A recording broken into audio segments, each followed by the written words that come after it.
From unsolved mysteries to unexplained phenomena, from comedy gold to relationship fails, Amazon Music's got the most ad-free top podcasts, included with Prime. Because the only thing that should interrupt your listening is, well, nothing. Download the Amazon Music app today.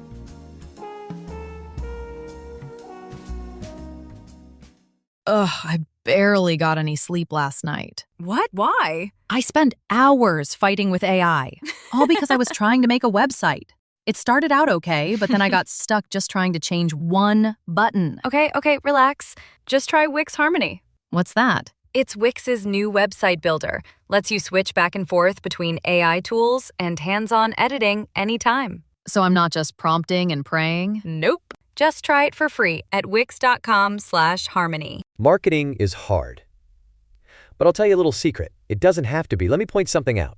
You're listening to a podcast right now, and it's great. You love the host. You seek it out and download it. You listen to it while driving, working out, cooking, even going to the bathroom. Podcasts are a pretty close companion. And this is a podcast ad. Did I get your attention? You can reach great listeners like yourself with podcast advertising from Libsyn Ads. Choose from hundreds of top podcasts offering host endorsements, or run a pre-produced ad like this one across thousands of shows to reach your target audience in their favorite podcasts with Libsyn Ads. Go to libsynads.com, that's LIBSYN, ads.com today.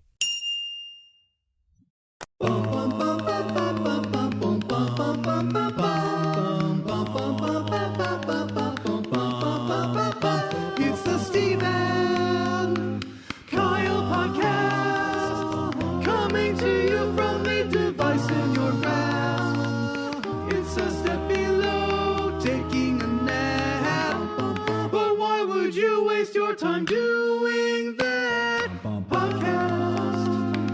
If you're alone, download and listen on your cellular phone. Please sit back and then enjoy. It's the Steve and Kyle podcast. Huh. You know, every now and again, Steve, I put the old production hat on. That was you. So truly proving that anybody, Dan Scheich, can do this? Oh, for God's sake. You know what I bet? I bet Dan Scheich heard that right there and got so mad he overbilled another garage band. That was Tony in Lansing. Yeah, you That was know, our good buddy Tony in Lansing. you know, Fozzie and the Wet Blankets just got 10% higher on their bill from Scheich the Music Man because Tony Rodabaugh did a far superior job than he's probably doing. That's right. Check them out. Fozzie And in the Wet Blankets, getting yeah. their music clicked and buttoned Yeah. by Dan Scheich probably right now. They're playing down in the cellar next week. Fozzie and the Wet Blankets seems like a place who's playing at a pizzeria. Yeah, definitely. Like, there's boy. no question Let me just that pull this microphone right out. I mean, big surprise. Yeah. Actually, the mic stand hasn't been an issue for quite a while. No, it hasn't. Yeah, I mean, since you angrily started drilling mid-podcast, that has been solved. You know, speaking of Tony Rodabaugh, and I apologize if I'm pronouncing that wrong, but I think I got it. Yeah. Rodabaugh? He did send us a message, and I haven't replied because that's the kind of the way we handle personal messages around here. We beg for interaction Yes. and then ignore anyone who gives us that interaction. Precisely. Send us a message. Wants us, Steve, to be on his show. Oh, nice. Now, I may be violating some form of trust because I believe the message he had sent us refers to us as some type of special guest, and that can't be the correct terminology when describing having us on. I don't know. I mean, look, it's his show. He can describe us however he wants. But here's look, the thing. Hero, he might throw that word out Sure. there. But is there anything... Inspiration, role model. Inspiration. These are just words that Tony could use to describe us. Inspiration seems assured that's what he's using to describe us. I mean, he has his own podcast. So at this point, anybody who has started a podcast after June of 2016, you and I can lay some form of claim to being an inspiration. I mean, we got seniority. So you're welcome, Tony, for providing that for you. But yeah, he wants us to be on his show at the end of end of next month. So we'll see if we Great. can make something like Wait, that happen. He just started his show, and he's already booking 25. He's already booking a month and a half out or 5 Yeah, but, weeks out. So here's the issue, though, is if he's advertising for his show, quote unquote special guests or whatever, surprise guests, however you want to refer to Heroes it. again, like we said. If he has friends or whoever listening to that thing, which again is already better than anything Shike's put together in years. Suck it, Shike. I feel like if I ever meet Dan in the flesh, it's going to be man, I'm sorry. Like, most Him of to you or no, you me to to him? him, Okay, because I was gonna say, I'm not apologizing I'm for assuming anything. he's a violent man, rage-filled. Well, he's in the music industry, but not in like the cool way. Right, yeah, he's not hanging with the bands, He's not Metallica. He's the guy who pushes the button for the Metallica cover band. Here's who's cooler in the music industry than Shike. And just as a preface, we got into this by saying I would apologize to him if I saw him. Right. If So, you saw him. and that'll never happen. The guy who, when the stage goes dark for even a few moments, Steve, and he, like the lead singer's either sitting on a stool or maybe he's making the rounds. A big song just got done, and then all of a sudden the screen's dark and you see the silhouette of some idiot jog onto the stage and switch the guitars that are in the stands. So he's now a roadie. No. That guy's cooler than what Shike does. Okay. I mean, no offense, but they're actually seeing the band. No offense at all. You're And getting look, you didn't have enough time to claim offense. Yeah. No, that's true. Yeah. I mean, Shike's sitting there getting MP3s every month from a manager, whereas that guy is at least, smelling the musk of the lead singer on stage. But we digress. Yeah. Tony asked us to be on his show. I love it. I'm looking forward to it. I don't know what his podcast is about, but I'm in. Would there be a bigger disappointment, though, advertising to whatever his listening audience is? Special surprise guests, and then it's just your and I faces appearing on the Zoom or whatever. Hey. And everybody's just staring back because in what universe would they know who we are? Right. Well, I think it's all in the way that he builds us up. Right. It's all in the way that he announces it. Because he needs to make sure people know we're not people that they should know. Do we have a writer for our virtual appearances? Should we? Yeah. I don't know what we could ask for. At least 6 mentions of Sure. our, podcast specific, social media, website, whatever. I would actually request that for that week you change the title to the Steve and Kyle Podcast Presents, the Tony Rodabaugh Podcast. I think that's only fair. Yeah. I think that's pretty standard operating procedure. But the Steve and Kyle tour around the podcast industry continues. Mm-hmm. We have an appearance some point in the next 2 weeks, I believe, with our friends Brian and Chrissy. We do, yeah. From the commercial break. Yep. And we'll be, listen, to show that we mean business, we're going out of our way to do that. That's not a regularly scheduled record date or time. It's going to be like a Tuesday. Yeah. I'm going to be in my bank gear. Speaking of which, right now, it is Sunday, July 25th, 2021, the year of our Lord. It's the Steve and Kyle Podcast. It is. Well, yeah, mention the time, too. It's 7:40 p.m. Ridiculous. Right now. It's 7:40 p.m., but for a good reason. Now, I was I was out of town yesterday and the first half of today, so I got back to the house around 3:30, 4 o'clock, and we were planning on just recording then. Mm-hmm. But I saw a friend of mine post on Facebook that he's in Tokyo. Sure. He is in Tokyo for the Olympics, which is one of the coolest things to know someone there. To me, that doesn't interest me to be involved because, well, at least this year, it's such a nightmare. Mm-hmm. Just such a nightmare with what they have to do from what I've heard.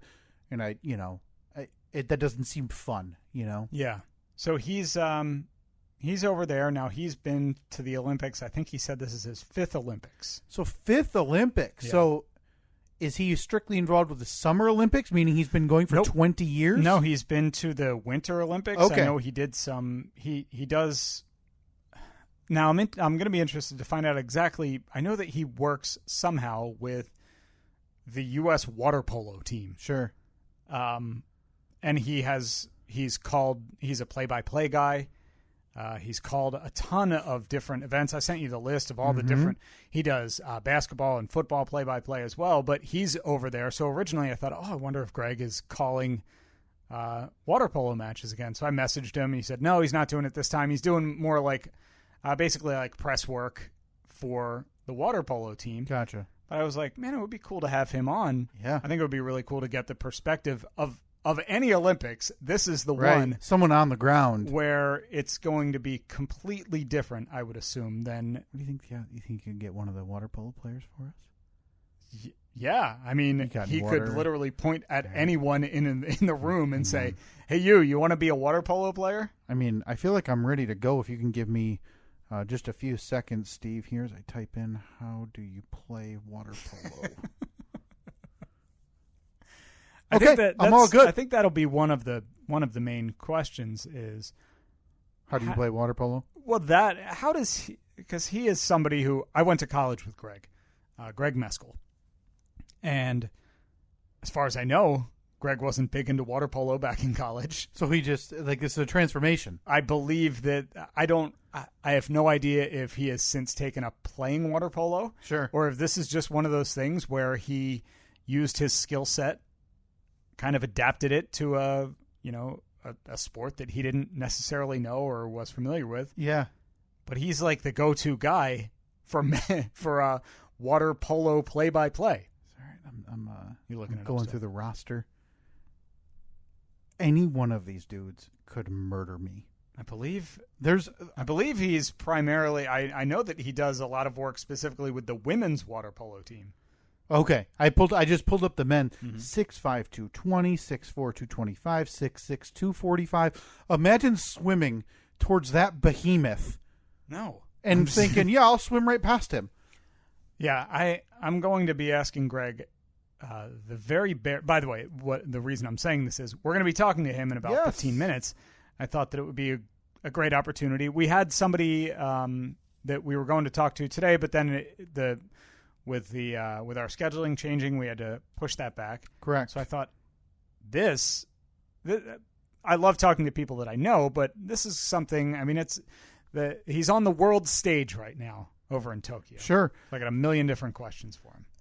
Now, I'm getting real self-centered here before we even talk to him. Of course, yeah.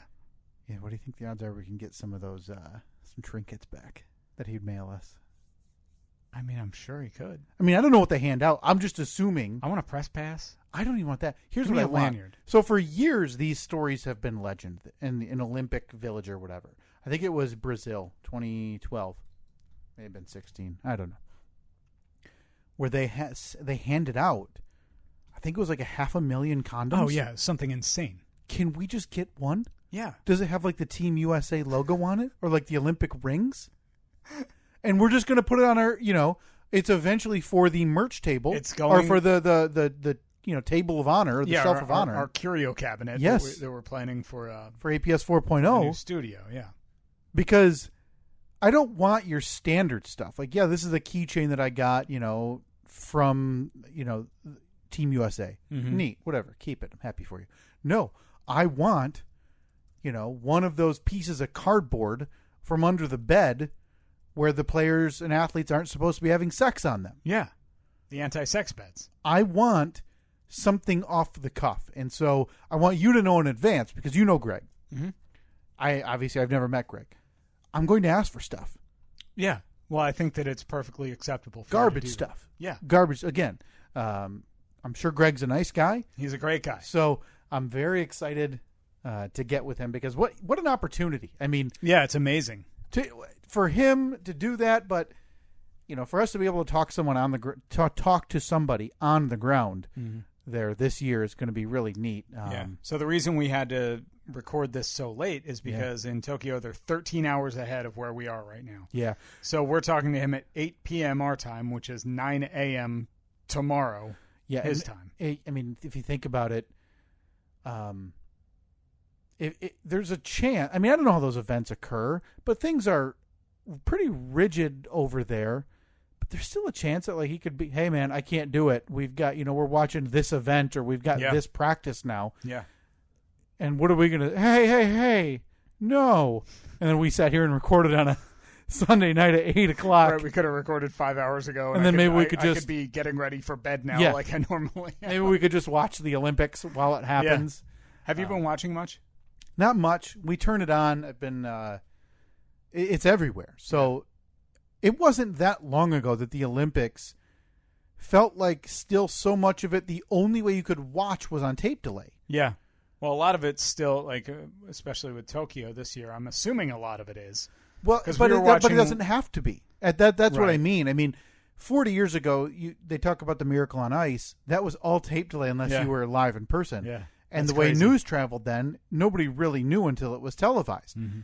I feel like even 8, 12, 16 years ago, networks were saying we're only showing the men's 100-yard dash live on prime time on NBC. But now NBC has their own streaming service. They have more than 5 channels that they can put this stuff on. You can find every event as it's happening. So I've been dabbling in handball. Oh, yeah. Men's volleyball, women's beach volleyball, which I have questions about. Women's beach volleyball. I talked about this at length with specifically questions about women's beach volleyball. Yeah, because I don't think it's fair to them, and I shouldn't say that without having spoken to any of the women's beach volleyball participants. Mm-hmm. But you watch those events, and they are wearing bathing suits that are less than bathing suits you see on a beach. Yeah, and that's been an issue. So I started reading about it, and it seems like the entire team, so not just the twosome that are on the beach, but like my interpretation would be every athlete in that area for country A has to agree on a certain outfit. Yeah. And now they have an outfit that is, almost a long sleeve, and like they look like leggings, and you're on the beach, so there's sand. You don't really want that. But it feels like there was a nice halfway option of like bike shorts and a shorter top. Yeah. Obviously, I don't know the competitive advantages or disadvantages, or who knows? They're used to being on the beach, wearing a bathing suit. But I feel like the ones they have to wear, like that's why ratings are high. Let's not kid ourselves here. Yeah. I mean, women's beach volleyball is known as one of the higher rated events in the Olympics, in the Summer Olympics.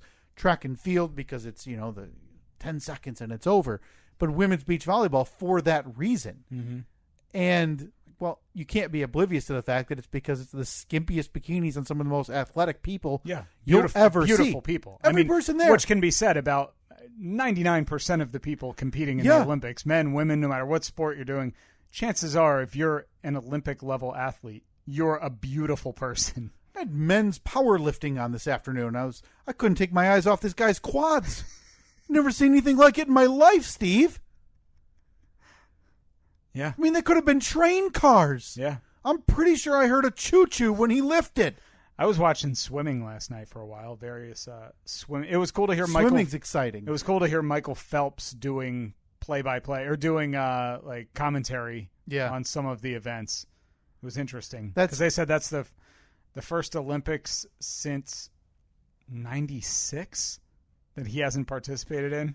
And I don't look at him as somebody who would make that switch to commentating easily. No, I'd imagine that they asked him because they knew that viewership was going to be down for these. Right. Because he wasn't particularly good.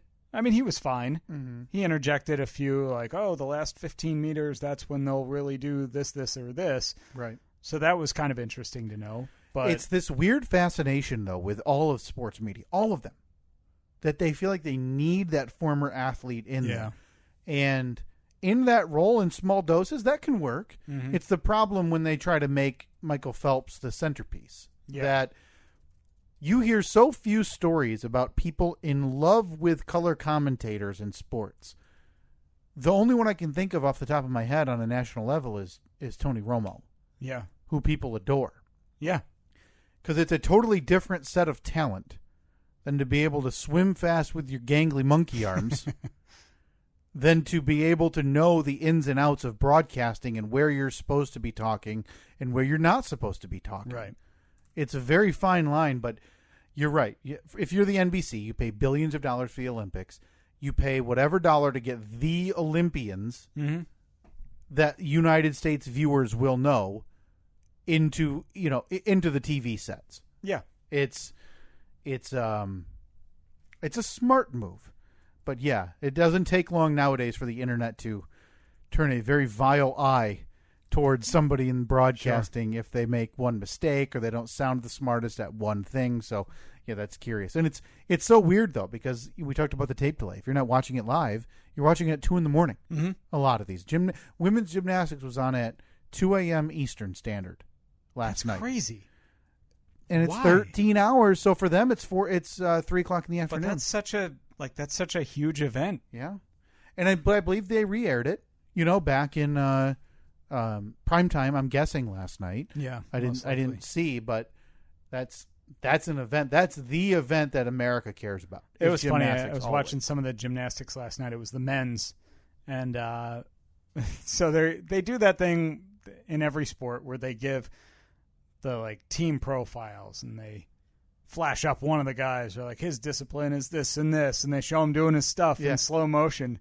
And then they get to the one guy, and you hear the electric guitar, he's the bad boy. Yeah, and he turns his head, and it was funny to see him basically, like you just said, be referred to as the bad boy. And then they show him, and he's like, I mean, he's doing flips and stuff while dancing around, and I'm like, he's had 2 dress code violations and been tardy to 3 meetings. He's the bad boy, Colton. What? It's curious, man, but yeah, I mean, the Olympics are. I more dabble. I don't get super involved in every event or a lot of the events. It's always neat to see. I like watching, and I'll tune in for a lot of the track and field stuff. But I don't follow it in advance at all. No. And this year especially, not knowing if it was even going to happen up until a week ago. Yeah. Is Usain Bolt running still? Is he still he still an athlete? No clue. In the Olympics? I don't know. I mean, these aren't names either. And they're not meant to be names for the most part. 98% of Olympians are not your household name like a professional athlete, right? Except for, look, there's one where when I was watching at work the other day, the TV in the studio was tuned to NBC, and we had the opening ceremonies on. Where they're all marching in, because it was very strange just watching them walk into an empty arena. Yeah. But there was one name I knew, and by name I mean not actual name. Was it shirtless Tongan guy? Greased up Tonga man. Don't have any idea what event. What was he back doing? He was just carrying. He was carrying I think he was carrying the flag. Oh, good for him. He was the star. I'm not sure. It was 2016. It was 16. Yeah, so I'm not sure if he's back competing in whatever event. I feel like it was one of those events. Or if he's now the token Tongan guy. Yeah. Who he's on Tongan Wheaties. He's doing Tongan Sports Center a couple nights a week. We're gonna have to ask Greg. Because Greg is our greased up Tongan guy. He is our because I assume that greased up Tongan man walks around the Olympic Village greased up. I feel like it doesn't just come off. Oh God, no. And why would you? When you look like that, would you? If you look like that, and I don't have my computer with me tonight. My apologies, but I'll try to put this on the poll. If you looked like that, would you ever take the grease off? Not a chance. Because you don't look better if you're not you'll never look better than that. No. With that grease accentuating every crevice in your 15-pack of abs. Oh, that's right. Remember this guy? He was in one event in the Summer Olympics in 2016. And then, let's see, I'm pulling up the article right now. Peter Tuafua. Yeah. Greased up Taekwondo, canoeist, and skier. Remember, he attempted to Like water skiing? No, he attempted to qualify for like the winter games. Okay. As a skier. Boy. Yeah. That. I mean, Peter. it's not like. Is it just Tonga? Is it the Tongan Islands? Is Tonga an island? Am I even saying it right? Tonga? Tonga. Tonga. Tonga? Tongan. You know, we're just going to have to ask Greg. Greg is he's our boots on the ground. I feel like we just get right into the nitty gritty and be like, so, Greg, USA basketball. They lose one to France. He's a big basketball fan. Oh, so he might know that? He would absolutely. We've got to find out that he won't know then. That's the. Yeah, I would have said water polo, but it turns out he's an expert on it. 15 years ago, I would have told you water polo.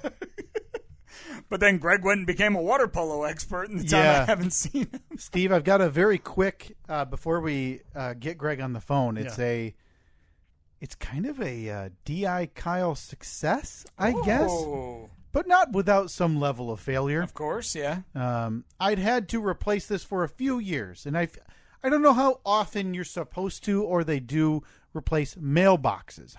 What's the lifespan of a mailbox? You recently replaced yours. Yeah, I had to. Ours just your box, though. Ours was kind of falling apart. I didn't replace the whole post. Okay. Is it a 20-year? Is a mailbox? Is it a 20-year mailbox? However long it lasts. Like once it started, ours was like an old metal one. And okay, it was that's what ours is too. Yeah, ours it was just like the paint was chipping off. It was rusty in spots. It just looked like crap. So I went out and bought the old plastic one. Of course, I had to make sure it was approved by the General Postmaster. General Postmaster doing his job, sitting there in the factory, examining everyone to make sure that door opens and closes before he's giving his stamp of approval to every mailbox. That's our fearless General Postmaster doing the Lord's work there for the government. Right. So my mailbox for about a year now, I'd noticed, has been really, really wobbly. So the entire structure, not just the box, but the box was really old anyway, metal, gray, so there's rust spots. Hated it. So the post had been wobbly. I looked at it. I started to lift it. I could have lifted the whole thing out at any point. So I knew, hey, in the spring, obviously it's stretching into summer, I need to replace this thing. I'm ready to get a new one. So I'd helped my dad do theirs a few years ago. Bag of concrete, new post, new box, whatever. So I finally got off my butt last week when I was at the store, and I got the materials. I bought a post, got a box, got new letters, Steve. I even got post-setting bag of concrete that you don't mix beforehand. It kind of mixes in the hole. Is that the one where like you roll it over? I don't think so. Oh, okay. It was a bag. I think it's a pre-mix. Okay. So essentially you're so adding you just water dump it in there. the ground I gotcha. and doing it. I even got new reflectors. Okay? Just in case someone is just wildly out of control driving down the road. I don't know why they're on mailboxes. I knew my old one had them, and they had obviously peeled to uselessness long ago. I had everything. I'd never been more prepared for a D.I. Kyle project in my life. I wanted to do it today because I knew we didn't really have anything planned this morning because we weren't going to record the podcast. But my wife at 4 o'clock yesterday, with a severe thunderstorm warning, let's just go do it. Let's just go do it. We don't have anything to do in the morning. Let's just wait. But she walks out there, the tree practically blowing down in our front yard. It's the best time to do it. You're really going to test the strength of that new mailbox. I hadn't even looked at general instructions because in my mind, I was going to take the new post, put it in the hole of the old post, pour concrete in there until, a few inches below grass level, water, let it set for a second, strap the box on top and be done. Maybe push a little mulch or dirt up around it. So I take the post out and I realize the post is, boy, this isn't quite like 6 feet tall like I anticipated it being. So the township says it has to be 40 to 45 inches off the ground. Of course, of course they have to get involved too. This thing's like 44 inches tall total. I'm like, well, what is this? Apparently, I bought a fancy newfangled one where it's a piece of metal like rebar. Oh yeah, and you put half of it down on the ground, and then you set the post on top of the other half, and hammer that in. So There I am sitting like an idiot, storm bearing down. My wife runs inside because my son wakes up from his nap. Oh, so she's gone. I'm sitting there with a yard-long level, going like this, trying to figure out, okay, so the post is level here. The rubber mallet. Wait, you were putting the level this way on the post? Yeah, because I knew when I put the box on, the long level, I wanted the box on. I didn't want the box angled downward or upward. Well, you should have put the level going up and down. That'll tell you if it's level. You just move it from side to side. It has to be right on top. That's the way levels work, Steve. I don't think that's the way levels work. I have to show you how levels work, Steve.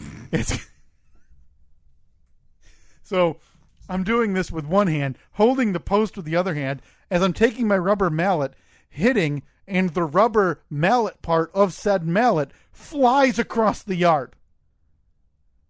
I say out loud the words, F it! And I leave it, and I screw in the box on top. I go to put the new letters that I bought. I bought 4 letters. I was like, hey, I know the 4 numbers. Boop, boop, boop, boop. Didn't realize I bought a black mailbox and black letters.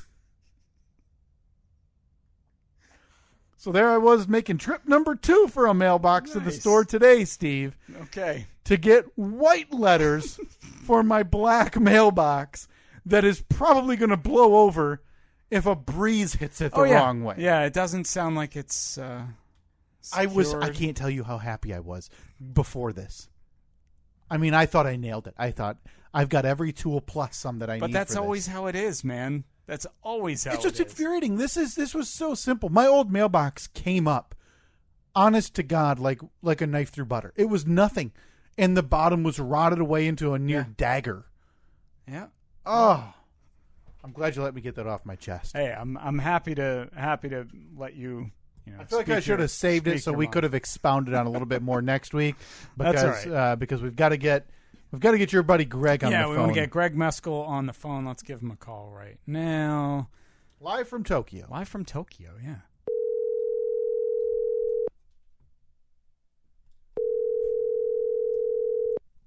Hello? Greg Meskel.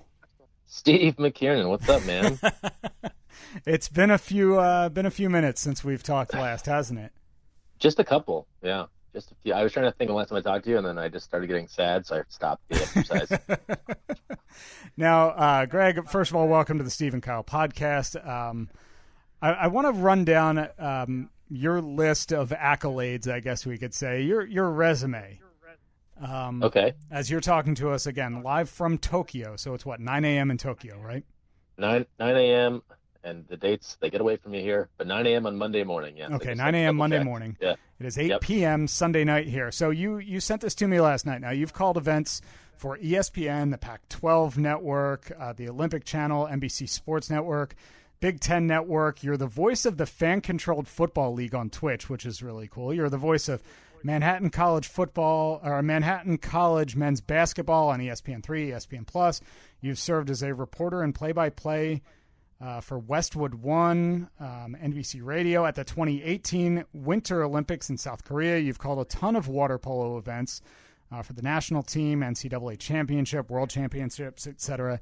Now, you sent me all that, but you forgot to include that you are a college friend of mine, and I'm a little disappointed about that. Where would that rank on that list? I figured you had that part down, so that was the one thing you did know, and then I would give you the rest. That's way up there. You know, it was like talking to Shaun White and then knowing Steve McKiernan. Those were like neck and neck. So you're at the Olympics, man. How cool is that? This is your 5th Olympics? 5th Olympics overall. It's very cool. It's certainly a strange one with no fans and all the different protocols in place. But I think everyone that's here would tell you that they feel fortunate to be able to take part in such an oddly historic event. I mean, the Olympics are such an amazing experience to begin with. Anytime you can go to one, and I always tell people if they can get to one, do it. It's just an awesome sports experience, an awesome cultural experience, all of that. But yeah, it's strange just being at venues and you really hear everything because there's just media there and just other essential staff, and so that's been different. It's going to be interesting to see, as we progress and more medals are won. Those are those really big Olympic moments where there's not the reaction of the fans, the family, that sort of stuff. So I think that's going to be a very different feel, certainly as a spectator, media member, but then especially I think for the athletes. Yeah, Greg, this is Kyle. Glad to have you on. Thrilled to talk to you. Steve was telling me before we started recording, you never touched water polo in college. That I know. I said, to be fair, I said not Correct, that I know. sorry. I'm confident in saying that you weren't a big water polo fan when I knew you. Correct?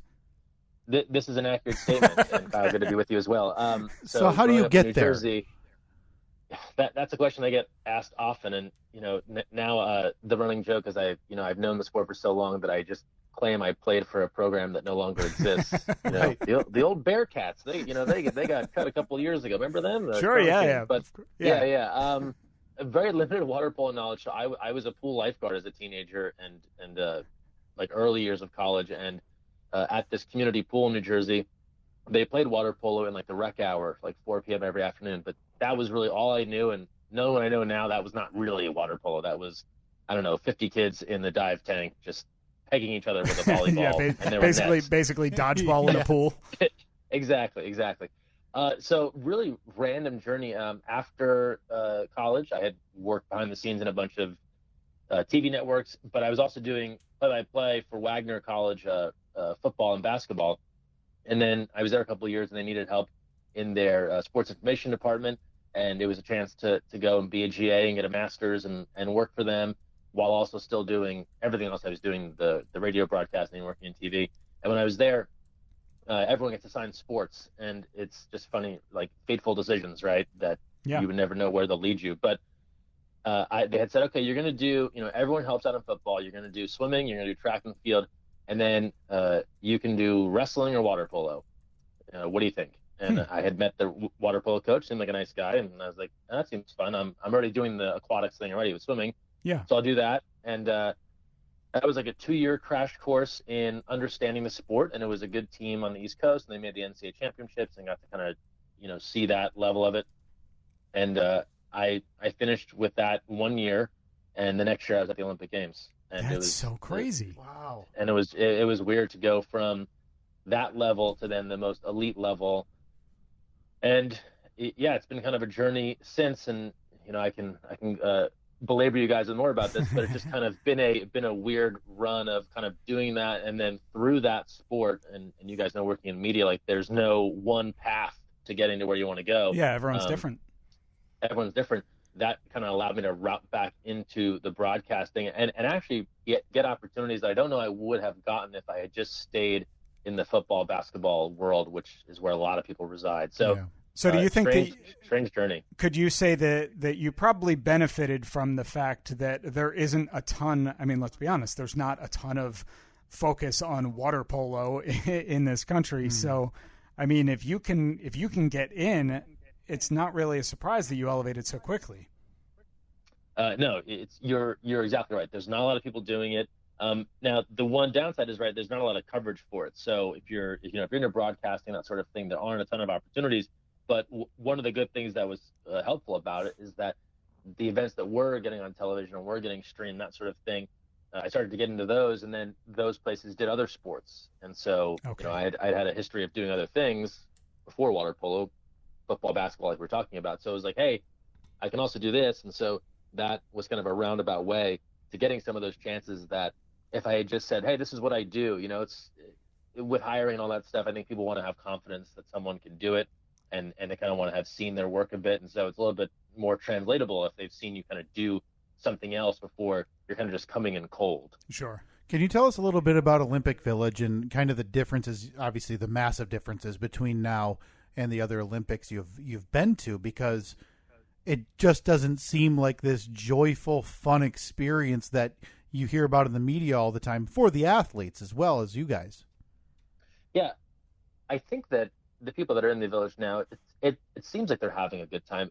Media aren't allowed to stay in the village, and so typically in past Olympic Games, it's a little bit easier to be able to go visit the village and see what that's like. But obviously with COVID, they've really restricted that access, so there's not even what they would call like a day pass to go in there and see. Mm-hmm. So I think there's just a lot of restrictions in place for everybody to try and keep that social distance, make sure you're wearing your mask, you're doing your testing, all of that stuff. So that stuff just inherently takes a little bit of the energy out of it, if you're kind of having that in the back of your mind, especially for the athletes. And you've seen it already with a couple having positive tests, that would be a nightmare. I can't even imagine. I mean, to put all of this time and effort in, and then you get somewhere, and even if you're vaccinated, right, you can still test positive, and that kind of could potentially end your Olympic journey, especially if you're not a long-term sport, right? If you're not a team sport that's playing the entire Olympic Games, you're pretty much done.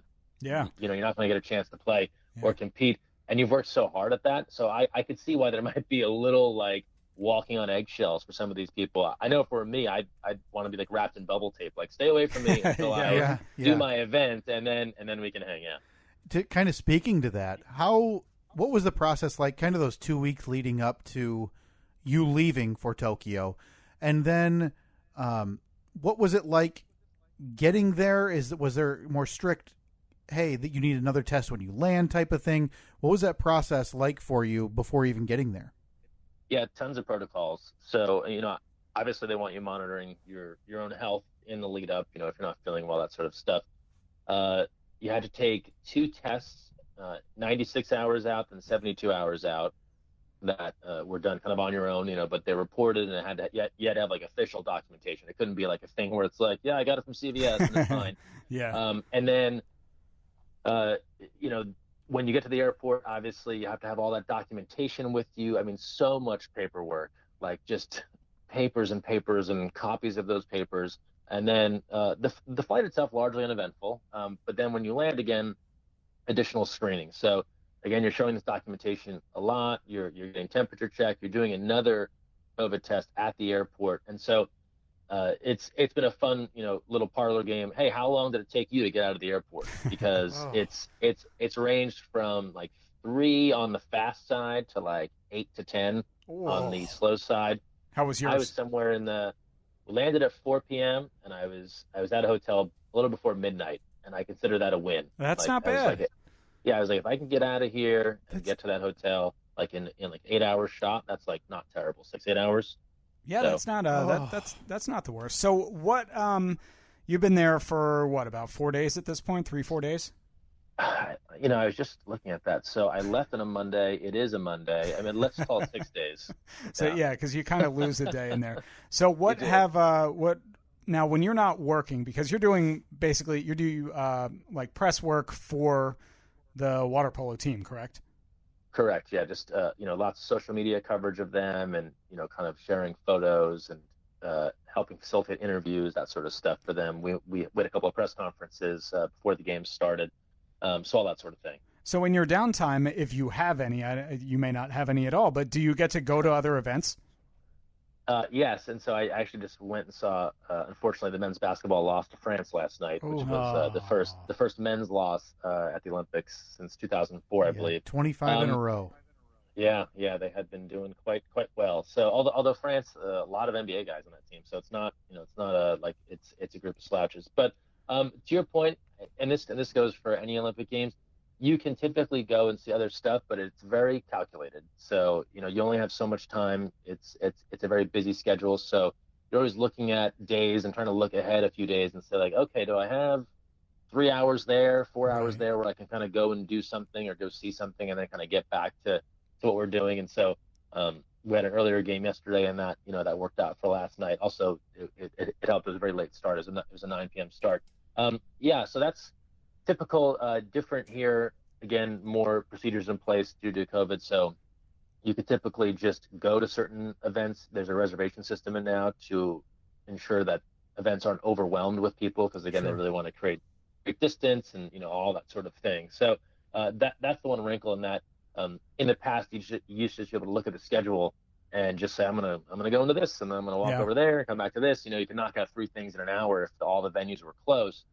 And so that's a little bit of a different challenge. You have to even be more of a planner this time around. Is there anything specific you're looking forward to going and seeing? Because I know that you're a basketball fan, so I'm assuming you were looking forward to last night's game. Totally, yeah. So I always try and see at least a basketball game. I'd like to go see a women's game as well. Swimming is next to water polo, so if I can get over to there, that's always usually a fun environment. And there's so many strong athletes. And then just something, maybe I haven't seen before. I was talking with some other people that are here that judo, the competition for judo, is in a really historic facility here in Tokyo. and kind of part of the origins of the sport, and so that might be a cool thing to check out that I've never seen in person. So that's one of the fun things about the games, is that you can go and see things that maybe you didn't know a whole lot about, and suddenly you're a heavily invested fan in what's happening, Right. and and cheering it on and quickly learning what's happening, and by the end you're rooting for someone to win a medal. You've been there for about 6 days, you mentioned, Greg. It's I forget the exact date it happened. I believe it was Tuesday or Wednesday, where one of the heads of the Olympic Committee for Tokyo came out and mentioned something about, hey, there's still a chance that we might last minute cancel this thing. How close, or was there any fear among you, any other administration, that this thing's really in danger of actually being canceled? I didn't personally think so, just because you had so many people already here, and the schedules were about to begin. There's competition before the opening ceremony. I know some people think that's when it starts, right? But softball, other things had begun a few days earlier. So, no, at that point, and that goes for so many things that we heard over the last few months, where there was questions about, are the games in jeopardy, and that sort of thing. And this is so cliche from like an athlete standpoint, but the old control what you can control, and you really do kind of have to just put the horse blinders on and kind of look ahead as if things are going to happen until someone tells you that they're not going to happen, because otherwise you could spend all day worrying about what might not be. And that doesn't just go for these Olympics. Every one, maybe save for one of them I've been to, there's been some sort of thing before the games that was going to be the biggest problem, and oh man, what are we going to do? And then it starts. You guys will recall before Rio, Zika virus, mosquitoes, big deal, right? Everyone's very concerned. It's going to be a problem. I swear to you, I for 3 weeks, I did not see a mosquito. Not a mosquito, not a bug. Now, I'm sure they were there. I didn't see them. I still have 9 large bottles of like mosquito spray from Amazon that were unused. Like, I came out of that bus in Rio, like, coated in spray, like ready for battle. I was like hosing myself down for the first like 2 days. And then I'm walking around and I'm like, either this stuff is really impressive spray, right, or there are no bugs. So, but you just don't know until you get there, right? So there's an old cliche, right? Like, it's like, the games will take over. It's like once the sports begin, that's, what everyone will kind of focus on. And that's typically what happens, is people want to see all the athletes do their thing. They're the reason why we're here. Let's talk overall experiences, Greg. If this is your 5th Olympics, you're in Tokyo, you mentioned Rio. I don't know the other ones that you've been to. How would you rank? What are your top 3 so far?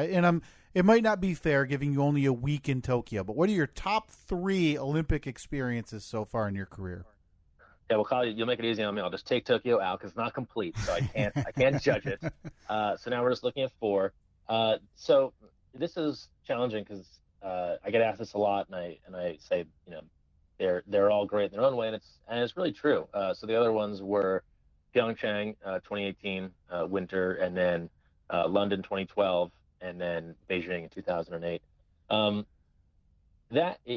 It's super hard to pick all of those. 2008, so memorable because I had never been anywhere. I'd never left the country at all, and so to go to those Olympic Games and to see all of that, like, it's funny now having gone to it afterwards, other games, and there's still things from that first games that are just like burned in my brain that aren't from the other ones. I think because it was such a different cultural experience too, new language, all of that sort of stuff. Yeah.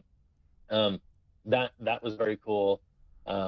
Yes, I'd probably put that, and then this is no knock on London. I love London, but I think in Rio and in Pyeongchang, I was able to do much more broadcasting, and I was primarily a broadcaster in South Korea, doing reporting and a little bit of play-by-play, and that's really the first love for me. So I think that was probably my favorite if I look at 2018, just from a professional standpoint of like, this is what I love to do, and I was able to do it, amongst the best athletes in the world. So that's probably what I would put first if I had to, and then maybe Beijing second, just because it was that kind of first experience, and then Rio is just such a beautiful place, So take that, London. It's hard. It's hard though. Yeah, exactly. Yes, this is my anti-London problem. But, I'm glad you were finally able to get that out there because everybody was wondering. I've been sitting on that for a while.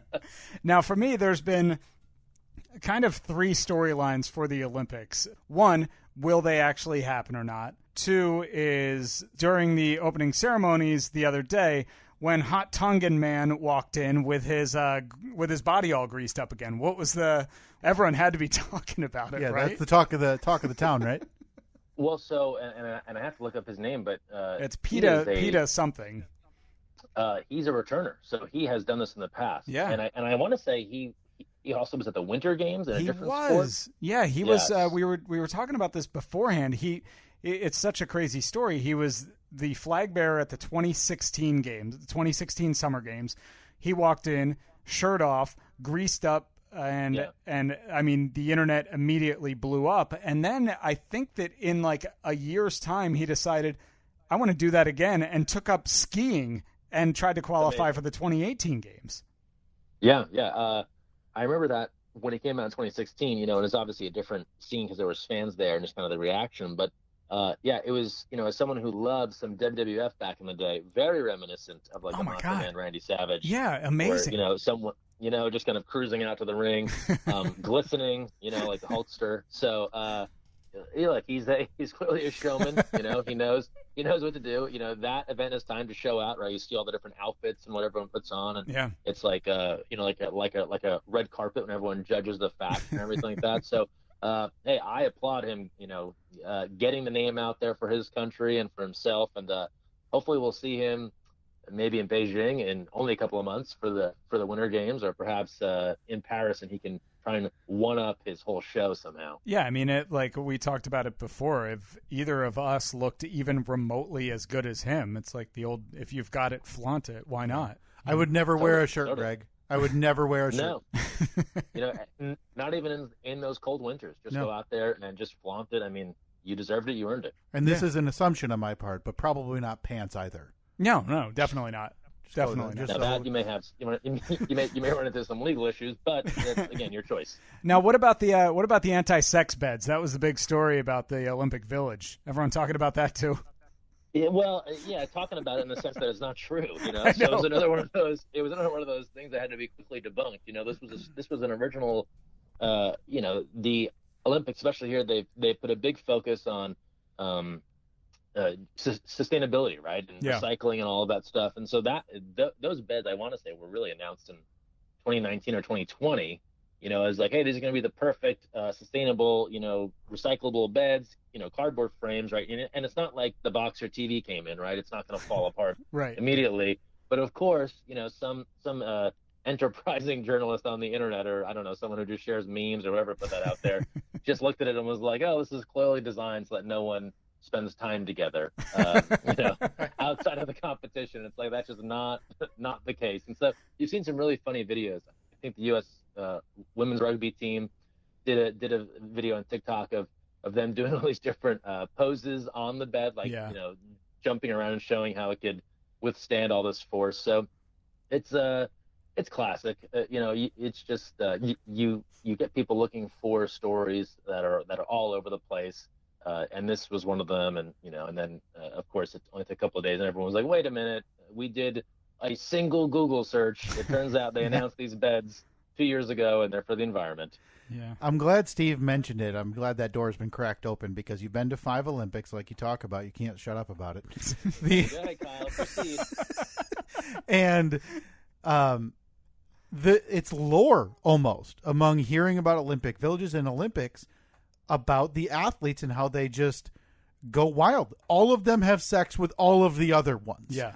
Is there anything that you can speak to, obviously not specifically seeing or whatever, is that something that's talked about or that you've, kind of overheard, like, yeah, that's kind of true, or no, that's totally false? Well, first of all, your numbers don't add up. It's not possible for all the athletes to have sex with all the other athletes. No. I've done the math, Greg. Hey, look, I've done the math. Anything is possible, Greg. Anything's possible. Yeah. I see how long those power lifters work, Greg. It's not long. Okay, it leaves a lot of time for the anti-boning beds. I'm going to give you guys a very boring answer in that and this is because I have never stayed in a village, so I have never, heard of that. Look, I've also always been around a team sport, and they are competing the entire time. So they're very focused on their competition. They're, they start play the day they get there, and they finish really the day the Olympics ends. And so it might be a different story for lots of individual athletes. And then I'll tell you too, kind of being in that media journalist role, this is typically not a story that's getting volunteered to me, right? So, hey, where's the media guy? We got to tell him about sex. Yeah. Greg, you're not going to believe who I hooked up with. Yeah, that's just, I'm the last person that's getting told any of that. So if that stuff is happening, they're sharing those details with someone else. I want to talk a little bit about fan-controlled football that you're a part of, because what a fascinating phenom that appears to have come out of nowhere in the last few years, and now this past year attracting kind of former NFL players is the best way to phrase them. Johnny Manziel, Josh Gordon. What has that been like for you? Because what a weird new venture, but it seems to have some capital and some real legs behind it. I mean, the ownership has Marshawn Lynch and, other star athletes. What a weird adventure. Can you kind of explain or quickly run down how it works? Yeah, it was such a cool experience, season one. We're excited for season two. Details on that haven't been announced yet, but looking forward to when that takes place. But four founders, one of them, Ray Austin, played in the NFL for a couple of years. This was kind of their vision. They all kind of got together. Rob, Grant, Patrick, the other three, all kind of brought different skill sets to come together. Almost like the old Captain Planet cartoon, when their powers combine, right? We get fan-controlled football. And so it's a mix of live action football and video games. So it really appeals to the esports community, but also the person that loves football. Essentially, this past season, four teams. It's indoor arena football, 50-yard field. And as a fan, if you want to be fully involved, you could just watch and just enjoy the football. But as a fan, if you want to be fully involved and play, you download their app or you install an extension on your Twitch screen, and you pick one team. That's your team that you root for. And when that team is on offense, you're calling the plays. And majority wins on the play that they run. And so you get points if the play is successful. If you're smart enough to pick a play that didn't work, so they didn't use your play call and it was a dud, you get points for that too, for being smarter than the rest of the crowd. And so that's how kind of what we call fan IQ would grow throughout the season. And so that combined with some really exciting finishes, some well-known names, Johnny Manziel, Josh Gordon, you guys mentioned them, and then some people that maybe people hadn't heard of, but really uses the chance to shine. There's a great receiver, Travis Toivonen. He parlayed this into a contract with the Seahawks. So there's people that use this as kind of a great springboard for the next thing, or maybe they'll be back next season. And it was just kind of the mix of all of that. And then you add in the element of the Twitch chat, which as a broadcaster, I hadn't done a lot of. Typically on network stuff, you're not getting that instant feedback. Maybe someone's texting you or something, you're getting tweeted at. But this is just this stream of comments that is moving so fast. It's really hard to kind of pick off what's being said, but you kind of go back and look through. And so to get that instant feedback was also super interesting. I don't know if you guys on your show, it'd be interesting, right, to have someone literally constantly telling you, no, not that. Hey, what about this? No, that was dumb. Wait, Steve, why? So that was kind of interesting to see. You kind of take it with a grain of salt, but all of that mixed together, like new next level sort of broadcast. And the feedback was great. Our viewership rose every week over week, and then we had a really great pop for the championship. So it was awesome. How frustrating is it to the players when the fans who think that they're experts, because, let's face it, it's people who play video games, it's people who watch sports, it's fantasy football fans, not necessarily anyone that's actually played the sport before, but was there ever a time where you could sense the frustration from the players because the fans made a stupid choice? Well, it was funny early on, and then fans, I think, acclimated and figured it out and leveled out the balance on their play calling, because remember, they're only calling offense. But there is a hot mic booth, the Wendy's hot mic booth in the corner of the end zone that players kind of go into after touchdowns, just whenever they wanted to go say something. And early on, it was so pass heavy. You had some of the running backs, they would just be like, please run the ball, pick any run at all, give us a chance, And like every play can't be a flea flicker.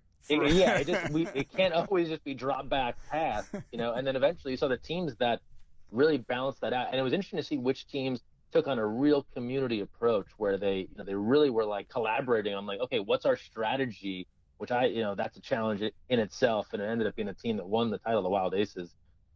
Greg Miller and his crew, they did a great job of kind of organizing, okay, this is the type of football we want to play. And this is, what do you guys think about this or that? And really kind of coalesced into a a virtual team, if you will, kind of selecting what they wanted to do going forward. And it was really funny to see it kind of evolve over time. It's funny because on my actual job on the radio show, we played from time to time. We played some highlights from the Fan Controlled Football League throughout the season. That's awesome. And at one point, we played a clip. I think it was like one of the Johnny Manziel clips or something. And I'm listening to it, and I'm like, wait a minute, I know that voice. And then I go back and I realize, like, the exact clip that we're playing, you had just posted on your Facebook page earlier in the day. And I'm like, oh my God, that's great. It's Greg. I know this guy. And it's weird because I have like this odd sense of pride because I know that guy and he's doing good things and we went to school together, and it was one of those really cool moments to hear. Oh no, totally. I think I feel the same way. I see all the stuff that you post, and it's cool. And you've been long enough to know now, and you know all the people that we came up with. It's a battle of attrition to kind of keep it going in this. So you know how many people that were good at this, and for whatever reason it just didn't work out, or they had to go in a different direction. And so when someone's able to kind of stay in there and make this thing happen, I think we all feel like a collective sense of like, all right, that's great. That's like good for us and good for them. Yeah, like you said, the numbers are definitely dwindling because we graduated nearly 20 years ago, like 18, 19 years ago, or whatever it was. And I mean, I can count on one hand the amount of people that are still in the broadcast field. So when I see somebody doing cool things, it's really cool to hear. Yeah, no, same. It's a battle, it's you have to stay in there and hope, just keep on hoping it's gonna work out. Yeah, right. Well, one of you is in Tokyo at their 5th Olympics, which we can't hear the end about it. yeah, and the other one is sitting in my basement talking to the guy that's at the Olympics. Hey, everyone's working from home now, guys. Your basement would be a fantastic place to be. Greg, before we get you out of here, man, we know you probably have a busy day over there. The niceties are over. All right. You've been to 5 Olympics. Again, you don't shut the hell up about it. You're a recognizable face. Picking up some hostility here. Yeah. Oh, I see you've met Kyle. Yeah. You're a recognizable face, so you can probably get into rooms that a lot of time years ago people would have given you a second glance and, hey, who's that guy? What does he think he's doing? Can I ask you just one favor? We would like, from the Tokyo Olympics 2020/2021, some type of trinket. Maybe it's something that you've grabbed while you're there. Maybe it's something they gave you. What my dream is, because, again, it's in the news. I feel like every Olympics they talk about, they're distributing 500,000 condoms to all the athletes. I want an Olympic ring branded condom if you could get your hands on one of those.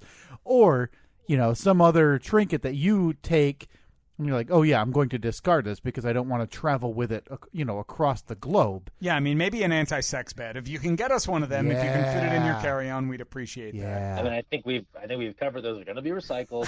They're not going to be available. It would be very unsustainable for me to take one, bring it all the way home, and then try and recycle it there. That'd look really cool in the corner of our studio, though, Greg. I mean, and really God knows cool. What Kyle would do with it. So, yes. Kyle, I think your long-winded way of asking for a souvenir, no problem, good sir. But we don't want a lanyard, because I feel like you could get that off of eBay for a few bucks. Because again, that's something that you're going to discard anyway, right? I mean, do you have keepsakes from all of your Olympics that you've worked? Yeah, there's something I try and keep from everyone. Pins are a big deal at the Olympics, and really? That has kind of been pin trading and the pin culture of the Olympics, and it's taken a hit this time with no fans. That is a huge part of the Olympic Games. People are rabid to collect and try and get unique ones, and so a pin from this Olympic Games, that might be considered a rare item to have. So I have some of those. I would be happy to hold one of those for you. And then if I see anything else random, non-sex related, sorry to disappoint you, I will see what I can do to bring that back to you. Look, don't say non-sex related. It could just happen. I mean, look, keep the possibility open. It could possibly happen. If you happen to walk past a bowl of Olympic branded condoms, reach in there, grab a couple of them, and send them our way, okay? This has been noted. Or, again, don't rule it out. If you run into one of those cardboard disasters, just throw that over your shoulder on your way to the airport, bring her on home as a personal item. Yeah, that'll definitely fit in the overhead compartment. Well, I Greg, see you haven't left that basement much. no, not at all. We've been in here for a year and a half. We need something to do. I hope someone has a window, or at least get some sunlight to get some food and drinks down there for you guys. Well, Greg, this is the point in the interview where we would cue up the Olympic theme music, but I'm pretty sure that is not Creative Commons. Yeah. Pretty sure that is a copyrighted piece of... You are Greg Meskel, everybody. Greg, where can people find you? If you're, I know you're doing a lot of press work for. I'm assuming it's all of Team USA and the water polo team. Where can people find you to see what you're putting out there right now while you're in Tokyo? Yeah, good place. Twitter or Instagram at Greg Meskel on Twitter, and then the very creative at Mescalade on Instagram. Mescalade. Which is like Escalade, but my last name. Mescalade. We'll make those will be in the show notes for everybody as well. Please follow along, Greg, in Tokyo. Again, his 5th Olympics, and good God, we may never hear the end of it. Hey guys, thanks for having me. Dude, thank you. It was Kyle, great. Yeah, it's been a thrill to just learn your heartwarming personality. Steve, always a pleasure to chat with you as well. Man, it's been great to talk to you. I hope to actually see you in person at some point soon once the world somewhat returns to normal. Yes, we're long overdue for a nice West Long Branch reunion. Oh, definitely. Yes. Can't wait. Yeah. All right, man. It was great to talk to you. Be safe over there, all right? All right, guys. Take care. Take care, Greg. Greg. Man, he is a good guy. Kind of a dick about the Olympics, huh? Wouldn't shut up about it. What a weird thing to... Hey, we're inviting you on to talk about this thing, but when you talk about that thing, we're just going to drag you for talking about that thing that we asked you to talk about. See, everybody, the key to that joke is that he only mentioned he'd done 5 Olympics once. Actually, I'm pretty sure I mentioned it. I don't even know if he did. Yeah, you may have. Oh, man, what a good dude. I love that guy. I still have a litany of questions. One about fan control football still, but yeah, I could have talked to him again, but I feel like it's my way with everybody we talk about. I mean, the food options, like what do they do? Is it cafeteria style? Is it like cuisine, or is it garbage? What are people? These what are people things craving where over like there? Emerald is there cooking for everybody. I just have so many questions, and that it's such a fascinating experience that it's hard for me to overlook the Olympics when they depart, because when they depart, they leave a wake of debt, devastation, and empty buildings in every town that they go to. Yeah. But while they're there, people are so enamored with it. And it's the pomp and circumstance of it all, It's the world stage. It is. I mean, everybody's watching for that couple of weeks. Yeah, and it's so neat to see. I mean, you've been in some of those scenarios. I mean, you were at the wedding, the royal wedding, however many years ago that was. It's so weird the way the world latches onto some certain things. Yeah. But very, very cool to be able to talk to Greg live on the scene in Tokyo. I'd love to get him on another. I mean, you knew him in college, which means I have to ask him a million questions about your college experience. Oh, sure. Yeah. He's a good source. He's a good wealth of information. I mean, I don't think he was underwear wrestling. He was not. He was not part of the infamous group underwear wrestling. Right. Not underwear, to be clear. Once again. History has held that in place, that was underwear wrestling when a neighbor girl ran in and you sprinted upstairs hoping nobody saw you. Oh, God. Just thinking about that. It's Well, not one of my prouder moments. Outstanding. That not was, one of my prouder moments at all. Now, we had talked about possibly doing a...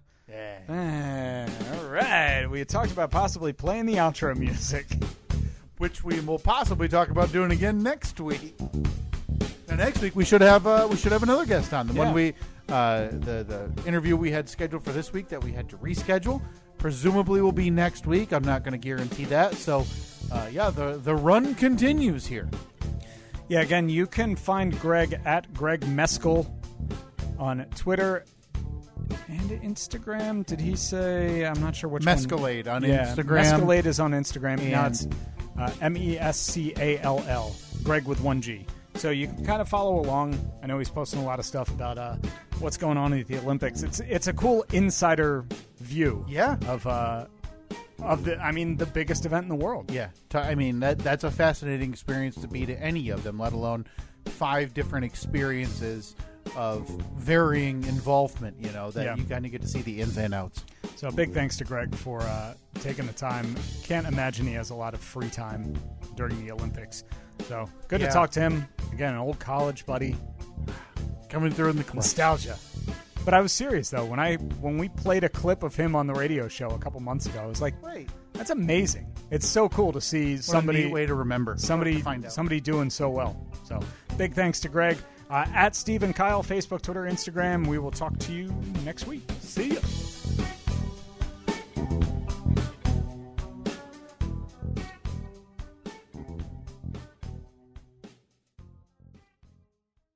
Great deals run all month long at Todd Wenzel Chevrolet during our Drive to Win sales event. With financing as low as 1.9% APR and incredible lease offers, you're guaranteed a gold medal deal. Lease a new Trailblazer LT for only $169 a month, or lease an Equinox LT for only $209 a month, or lease a Silverado 1500 Crew Cab LT for only $159 a month. Don't miss our Drive to Win sales event. Visit us off I-196 in Hudsonville or shop ToddWenzelChevrolet.com. Would you like to round up your purchase today? Raise your hand if you've been asked that before. Oh, wait, don't. You're probably driving. Rounding Up, though, does incredible things for the charities in our community. Every single penny raised through our Roundup at the Register and Community Kickback program goes directly to the charity of the month. Charities like Wings of Mercy, 92 for 22, Helen DeVos Children's Hospital, and so many more. Know a charity that would benefit? Contact info@jhoil.com for more details. J&H Family Stores, fueling Michigan since 1969.